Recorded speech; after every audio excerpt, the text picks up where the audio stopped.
Haleluya, silakan duduk. Saya sapa kita dengan kasih Kristus. Shalom Aleichem. Lebih semangat. Shalom Aleichem. Luar biasa kesetiaan dari anak-anak Tuhan. Ya. Malam ini saya sampaikan kebenaran firman Tuhan mengenai air kehidupan yang dijanjikan oleh Tuhan. Dan sudah 8 malam kita terus berdoa. Dan saya bersyukur bagi anak-anak Tuhan yang sudah dapat lawatan Tuhan, yang akan melahirkan karya-karya baru dalam kehidupan kita. Jelas sekali, tanpa hidup dalam pimpinan roh, tentu kita akan kedagingan. Tanpa hidup dalam lawatan roh, tentu kita akan keduniawian. Dan akhirnya kita bisa gagal dalam mengikut Tuhan. Sebab itu, saya sampaikan beberapa kali pertemuan ini, tidak ada pilihan lain. Karena siapa yang hidup tanpa roh, dia pasti hidup menurut daging. Dan jelas arahnya, yang hidup menurut daging pasti menuai kebinasaan. Yesus, Tuhan yang baik, menjanjikan kepada kita semuanya air yang menyejukkan itu. Yohanes 4 ayat 14 kita baca dulu. Sama-sama, 2, 3 ya. Tetapi barang siapa minum air yang akan kuberikan kepadanya, ia tidak akan haus untuk selama-lamanya. Sebaliknya, air yang akan kuberikan kepadanya akan menjadi mata air di dalam dirinya yang terus-menerus memancar sampai kepada hidup yang kekal. Katakan amin. Yesus bertemu dengan seorang perempuan Samaria. Perempuan yang hancur. Perempuan yang sudah menjadi sampah masyarakat. Sebab perempuan Samaria ini memiliki 5 suami. Dan yang ada pada dia pun saat itu, kata firman Tuhan, kata Yesus, juga bukan suaminya. Jadi kalau ada perempuan yang sampai punya 5 suami, itu pasti hidupnya itu tidak benar. Yang benar 1 suami. Tetapi kalau sampai seperti ini berarti hidupnya tidak benar. Tetapi Tuhan Yesus justru datang menjumpai orang yang tak benar ini. Amin, saudaraku. Jadi kalau hidup kita tidak benar, hidup kita rusak, hidup kita hancur, kita adalah alamat yang paling dituju Tuhan. Sebab dia berkata, seorang tabib tidak dibutuhkan oleh orang sehat. Hanya orang sakit yang membutuhkan tabib. Dan lagi kata Yesus, aku datang kepada orang yang terhilang. Orang yang terhilang dicari oleh Yesus. Itulah sebabnya dia bertemu dengan seorang perempuan Samaria. Perempuan yang rusak hidupnya. Tetapi Yesus tidak alergi. Yesus tidak anti. Ini tiru nih guru kita. Tuhan kita ini. Saya pun tidak anti. Saudara pun tidak boleh anti. Kepada orang-orang rusak. Tapi kalau kita benar, hidup kita benar. Kita harus membuat pengaruh. Bahwa orang rusak yang kita anggap rusak itu harus lebih benar. Dan harus lebih mantap ketika kita telah bersama dengan dia. Boleh katakan amin? Kehadiran kita, kalau ada orang kita anggap sampah masyarakat, orang rusak, orang yang sudah tidak dipedulikan lagi. Yesus peduli dengan itu. Kita pun peduli. Kita jangkau. Kita bersaksi. Kita meminta kuasa dari Roh Kudus memampukan mulut kita berbicara, memberikan hati kita belas kasihan. Sehingga kita tidak menghakimi seseorang. Yang ada kalau Roh Kudus berdiam dalam hidup kita, dia akan terus memampukan kita mengerti agendanya Tuhan, hatinya Tuhan. Sebab itulah jangan pernah memberi titik sama seseorang, beri dia koma. Itu kata Ibu Gembala beberapa hari yang lalu. Karena memberi koma kepada orang lain, artinya dia belum finish. Finishnya kapan? Kalau dia sudah meninggal. Katakan amin. Itulah titiknya. Tapi kalau dia masih hidup, masih ada harapan. Untuk itu, saudaraku, teladan yang Yesus buat, dia sengaja melintas dan bertemu dengan perempuan yang rusak ini. Dan beberapa kali Yesus membuktikan cintanya kepada orang berdosa. Dia menjumpai seorang pelacur juga yang hendak dirajam. Dan Yesus menghentikan batu-batu dari orang-orang yang sok suci dan sok kudus itu. Dia bilang, siapa di antara kalian yang tidak punya dosa, dialah yang melempar batu pertama kepada perempuan hancur-hancuran ini. Tak ada yang mau melempar, karena semua punya dosa. Kalau toh kita semua punya dosa, belas kasihanlah yang ada pada kita, supaya banyak orang diselamatkan. Haleluya! Tetapi barang siapa minum air yang kuberikan kepadanya, inilah kalimat Yesus kepada perempuan yang rusak itu, ia tidak akan haus untuk selama-lamanya. Penasaran dah. Dia datang menimba air ke sumur Yakub dan besok dia minum, dia haus lagi, dia datang lagi. Tetapi percakapan mereka antara percakapan roh dan percakapan daging. Yesus berbicara hal rohani, perempuan Samaria ini berbicara hal daging. Guru, kalau begitu berikan air itu kepadaku, supaya aku tidak capek-capek lagi datang menimba air ini, supaya selama-lamanya tidak haus lagi. Karena dia pikir air benaran yang memberikan kelegaan pada dahaga jasmaninya. Tapi sebenarnya yang Yesus katakan di sini adalah air kehidupan, Roh Kudus yang akan mengubahkan kehidupan seseorang. Saudara, dia bilang begini, sebaliknya air yang akan kuberikan kepadanya akan menjadi mata air di dalam dirinya. Inilah orang-orang yang telah bertemu Yesus. Roh Kudus yang Tuhan beri kepada kita akan terus membual-bual, bukan saja hanya menyegarkan kita, tapi menyegarkan orang-orang di sekitar kita. Kalau itu ada air, sungai yang meluap, maka di sepanjang pinggiran sungai, sejauh akar-akar tumbuhan merambat ke sungai itu akan mendapat kehidupan. Semestinya inilah yang orang-orang yang hidup di dalam pimpinan roh, yang sudah dilawat oleh Roh Kudus, yang ada pimpinan roh, yang ada lawatan roh dalam dirinya, akan memberikan dampak positif bagi orang-orang sekitarnya. Orang-orang yang kering kerontang menjulurkan akarnya ke dalam sungai itu, sungai yang membual-bual itu, air kehidupan itu, dan semua mereka akan merasakan indahnya bersama dengan kita. Saya rindu GPD Keluarga Allah setelah kita pencurahan Roh Kudus ini, dan besok kita hari ke-10, malam ke-10, dan Pentakosta hari Minggu. Saya rindu ada dampak. Dampak seperti perempuan hancur, perempuan rusak, perempuan sampah diubah menjadi emas di tangan Tuhan. Oleh hadirnya karya Allah, Roh Kudus yang mengubahkan orang. Roh Kudus yang membuat percaya. Begitu ada Roh Kudus dalam kehidupan kita, dia mengubahkan semuanya. Oleh sebab itulah kita semua jemaat yang hadir malam hari ini, berilah hatimu menerima air kehidupan itu. Tidak akan haus lagi selama-lamanya. Sebaliknya air yang Tuhan beri akan menjadi mata air yang terus membual. Sehingga kemana aliran air itu mengalir, kesembuhanlah yang didapat menurut kitab Yeskiel. Kehidupanlah yang ditimbulkannya. Terus menerus sampai pada hidup yang kekal. Katakan amin, saudaraku. Jadi ini dampak orang yang telah menerima Roh Kudus, itu memberikan kesegaran pada orang lain. Dia mengalirkan kehidupan. GPD Keluarga Allah harus turut menjadi saluran kebenaran dan saluran penghidupan bagi sekitar kita. Dia akan bawa dampak. Dia menjadi saksi. Ya, seperti tadi malam saya singgung di dalam Kisah Rasul 1:8. Jadi saksi di Yerusalem, di Yudea, Samaria, di ujung bumi. Nggak ada pilihan lain dalam kekristenan ini. Kalau sudah diterima Roh Kudus, jadi saksi. Pertama, saksi di rumahnya, berubah anak-anaknya, berubah suaminya, berubah istrinya. Saksi lagi di tetangganya, berubah tetangganya.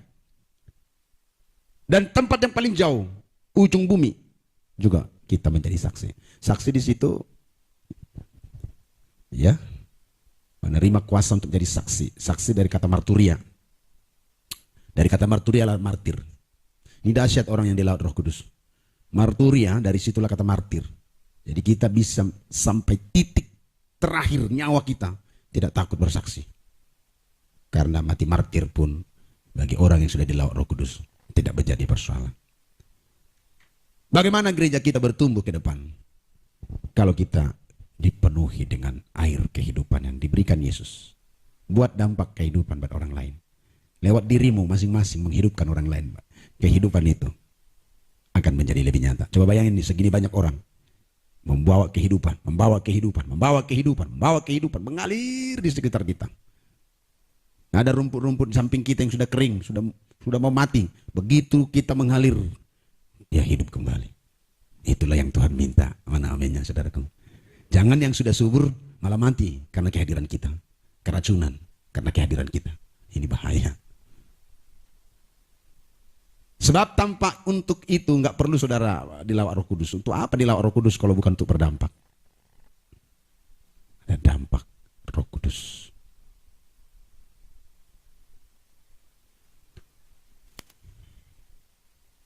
Yohanes 7 ayat 37 akan lebih menjelaskan ayat ini. Sama-sama kita baca. Yohanes 7 ayat 7. Sama-sama kita baca. 1, 2, 3, ya. Pada hari terakhir, yaitu pada puncak perayaan itu, Yesus berdiri dan berseru, barang siapa haus, baiklah ia datang kepadaku dan apa? Minum. Ayat 38. Barang siapa percaya kepadaku, seperti yang dikatakan oleh kitab suci, dari dalam hatinya akan mengalir aliran-aliran air hidup. Ayat 39. Yang dimaksudnya sebenarnya apa? Ialah roh yang akan diterima oleh mereka yang percaya kepadanya. Sebab roh itu belum datang karena Yesus belum dimuliakan. Maksudnya dimuliakan belum naik ke surga. Lihat, janji Tuhan Yesus. Ini pada pasal 7 ayat 37 ini belum dicurahkan Roh Kudus, belum terjadi hari Pentakosta, sehingga dia sudah berjanji. Dan pada hari terakhir puncak perayaan itu, Yesus berdiri dan berseru, barang siapa haus, baik datang kepadaku dan minumlah. Malam ini saudara yang haus akan dilawat Tuhan. Tapi haus itu rindu. Kalau sudah ada penolakan dalam hati kita, tidak akan dilawat Roh Kudus. Yang kedua, kalau kita merasa tidak terlalu penting, juga tidak akan dilawat Roh Kudus. Namanya haus. Pernah saudara haus? Lari kemana? Cari kemana? Belum temu air, cari lagi. Belum jumpa air, cari lagi. Haus minta ampun. Kering semua. Nah Yesus minta yang akan dilawat ada orang-orang yang haus. Merindukan. Tuhan lawat aku. Aku perlu Roh Kudus-Mu. Tuhan perlu Roh Kudus-Mu. Jadi yang haus. Dan mau minum. Datang pada Yesus. Dan minum. Malam ini kita datang pada Yesus. Dialah pembaptis dengan roh. Oh, pembaptis dengan roh. Yesus yang baptis dengan roh. Haus, datang, minum. Ada rasa haus. Pengen minum. Saya pernah merasakan apa arti haus. Memang haus betul. Cari kemana gak ada air. Aduh, di mana dapat air? Terus kita pengen. Malam ini, anak muda, anak kecil, semua. Asal kamu haus. Pertama haus, datang pada Yesus. Karena dia yang membaptis kita. Tuhan, aku datang padamu. Lawat aku Tuhan. Dan setelah itu apa? Minumlah. Dan yang dimaksud di situ adalah air kehidupan, yaitu roh. Barang siapa percaya kepadaku, percayalah. Seperti dikatakan kitab suci, dari dalam hatinya. Jadi Roh Kudus itu mengubah hati kita. Indah sekali kalau jemaat ini semua dipenuhi Roh Kudus. Indah sekali kalau pelayan-pelayan ini semua dirubah Roh Kudus, dipenuhi Roh Kudus. Percayalah, Tuhan itu baik bagi kita. Enggak rugi bersama Tuhan.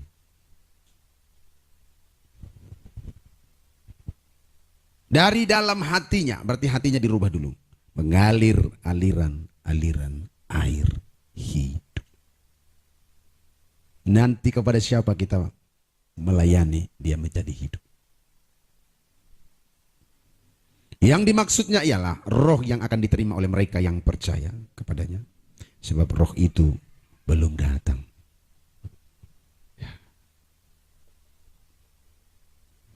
Saudara, ini kebutuhan gereja akhir zaman. Supaya kita bisa menjadi saksi yang efektif. Sebetulnya itu tulis. Fungsi Roh Kudus dalam hidup kita, pencurahannya, supaya kita menjadi saksi yang efektif. Berani bersaksi. Nanti akan bersaksi kepada lingkungan rumahnya.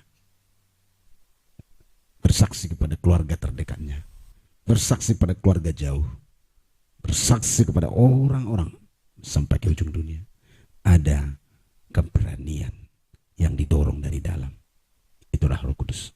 Kamu akan menjadi saksi. Ada aliran air kehidupan. Kalau kamu belum menjadi saksi yang efektif, tidak ada cara lain kecuali Roh Kudus melawat kita terlebih dahulu. Dirubah kok. Saya sudah lihat orang-orang yang dipenuhi Roh Kudus, dirubah, hatinya menjadi lembut, hatinya menjadi baik. Ya, orang-orang yang tidak pernah dilawat Roh Kudus susah. Seperti banyak duri dalam hatinya. Tidak pernah tenang, tidak pernah nyaman. Duniawi. Kehilangan sukacita. Tidak ada damai sejahtera, sebab buah Roh Kudus ada 9 rasa. Ada kasih, sukacita, damai sejahtera memenuhi kehidupan kita. Ini kebutuhan tentang Roh Kudus.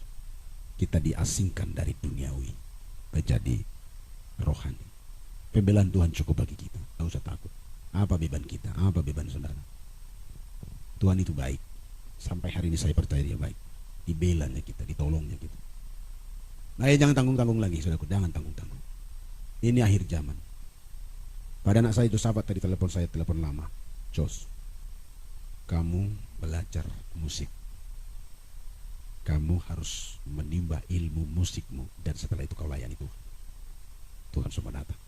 Dan dia dipertanyakan, kenapa adik saya Kesia masuk STT Pak, nggak jadi kayak melanjutkan kuliah umum? Itu pilihannya. Karena Roh Kudus melawat hidupnya, dia berubah. Maksud saya di situ, supaya kalaupun kamu sekolah musik, kamu harus mengabdikan semua ilmumu untuk perkembangan musik gereja, untuk melayani Tuhan, membantu gereja-gereja bertumbuh dalam musiknya. Lain dari situ, nggak ada gunanya. Kita nggak suka, bukan mengejar ketenaran, kekayaan. Yang penting kita saat melayani Tuhan ada aliran kehidupan Roh Kudus. Ingat, gereja ini tidak akan bertumbuh kalau tidak ada Roh Kudus. Pertumbuhan yang diatur-atur, yang dibuat-buat, itu nggak lama, pasti layu dan bubar. Hanya Roh Kudus yang namanya aliran air kehidupan selalu memberikan kesuburan dan kesegaran.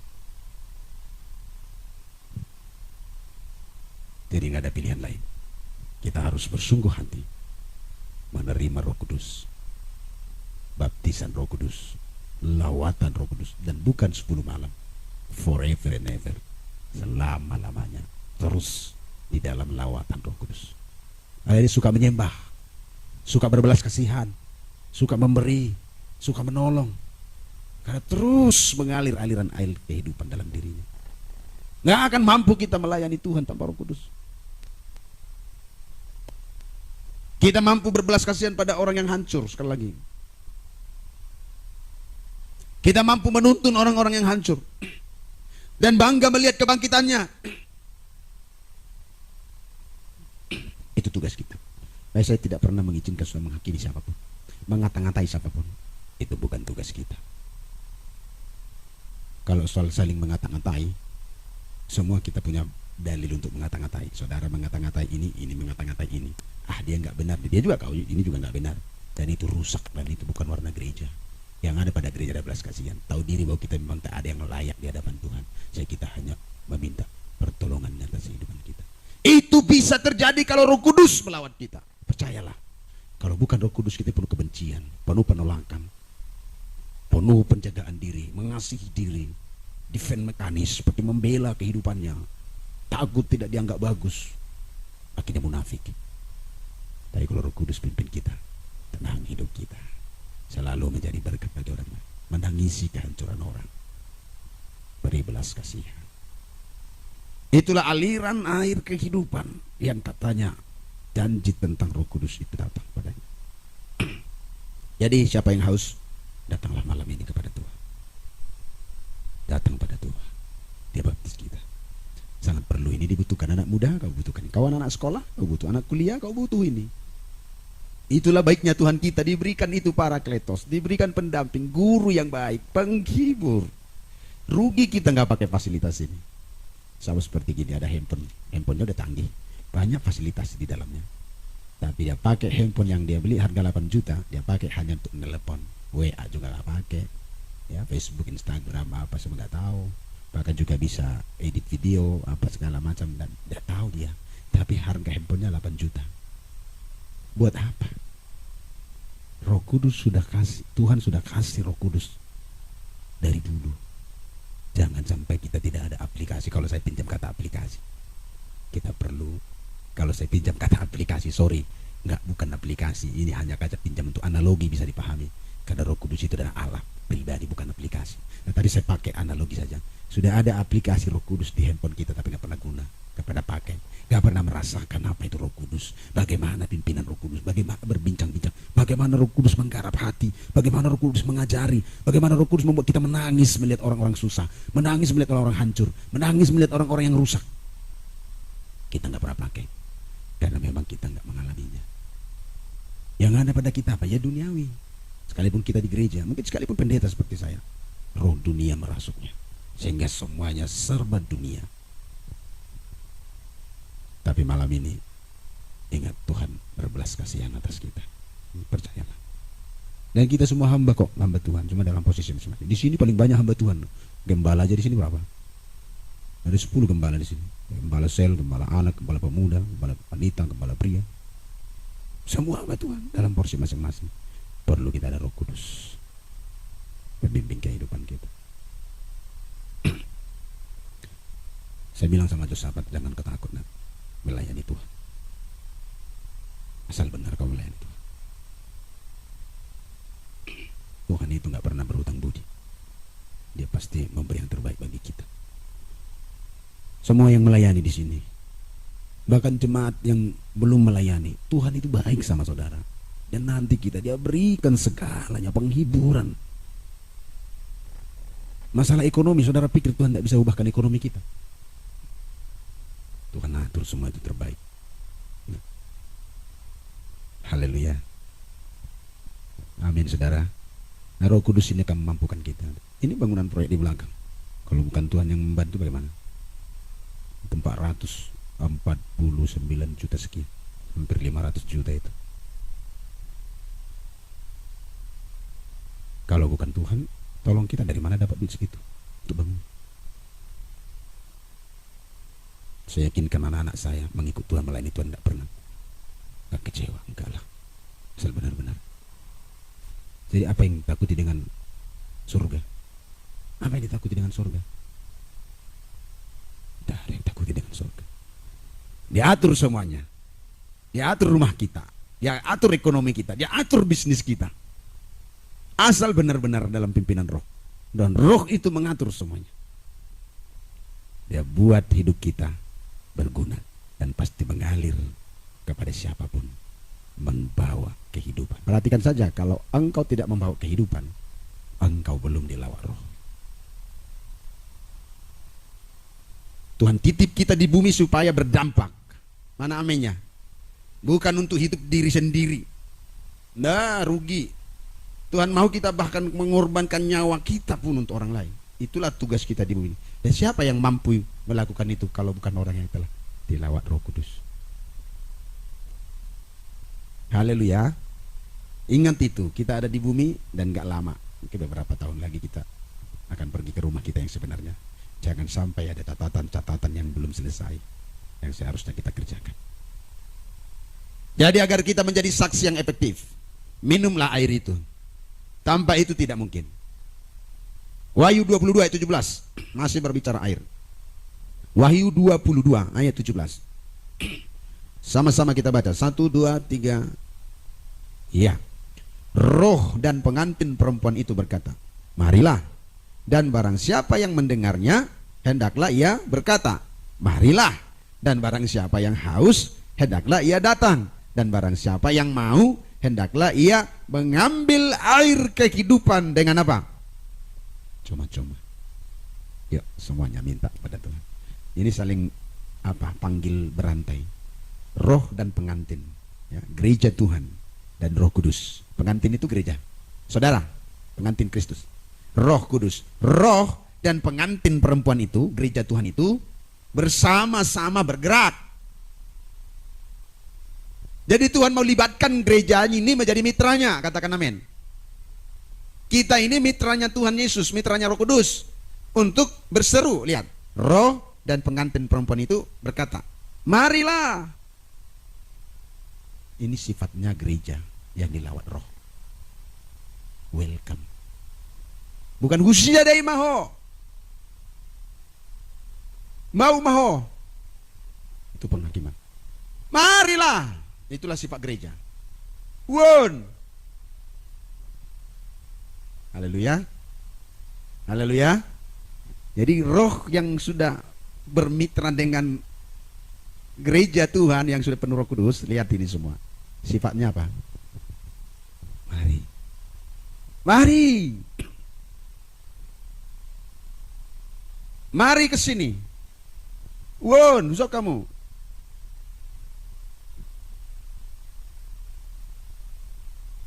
Gak ada penolakan.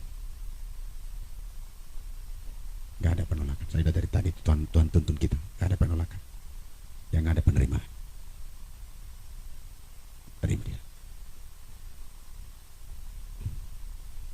Terus kalau kita sudah berkata marilah, nah siapa yang mendengar? Orang lain yang kita ajak marilah, dia sudah dengar. Mengalir dia.